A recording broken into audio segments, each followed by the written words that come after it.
Good morning, everyone. This is the time of year when often we would think about what our hopes are for the coming year.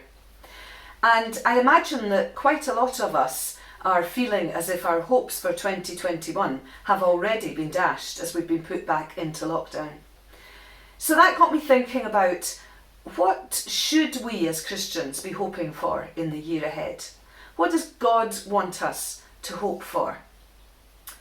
We were thinking in Advent, on the first Sunday in Advent, about the fact that Jesus came into the world to bring hope. And we were realising that that's not just a wishful thinking kind of hope, but that it's a certain hope that God will keep his promises, that he will give us good things. And so our hopes need to be based on God's promises.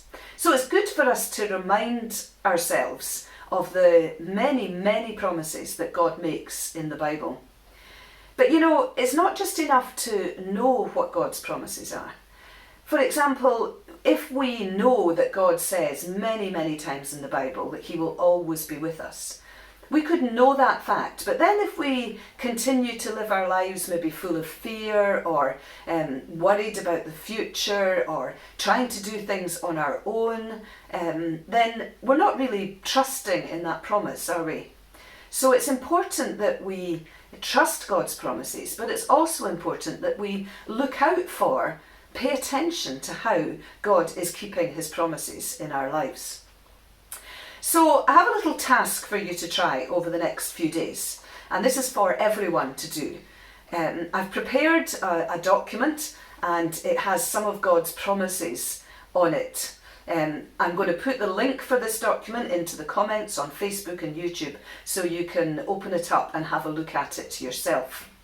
And if you have a printer, then you could print it out. But if you don't have a printer, then you could just get a piece of paper and copy the promises onto the piece of paper.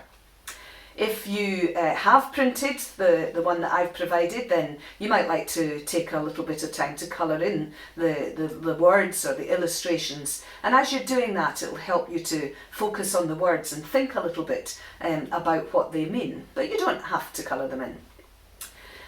There's one empty space down at the bottom, and that's so that you can add another promise of your own. Maybe there's a particular promise in the Bible that is very special to you and you would like to add that one. Or maybe you feel that God is giving you a particular promise at this time that's specifically for you. But if you can't think of anything, then just leave that one blank. Or if you've got lots of ideas, then make some more. The actual number you have doesn't really matter. So then I'd like you to cut out all the cards. And then once they're cut up, then put them in a pile, shuffle them around a little bit, and find somewhere to keep them. You might want to put them in an envelope, or you might just want to lay them in a pile on a dish or a plate, just somewhere that is easy for you to access each day over the next 10 days or so.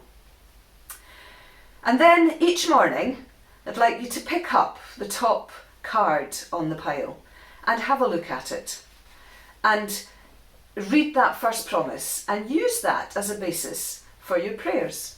So for example, there's one that says, if any of you lack wisdom, you should pray to God, who will give it to you, because God gives generously and graciously to all.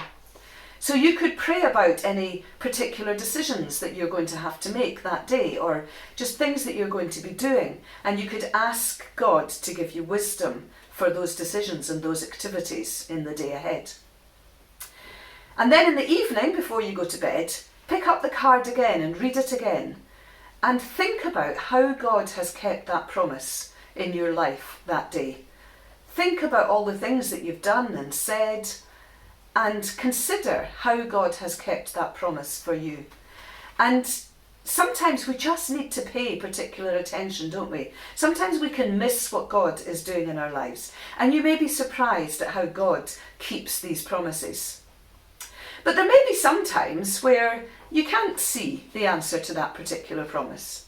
For example, another of the cards says this: we know that God causes everything to work together for the good of those who love God and are called according to his purpose for them.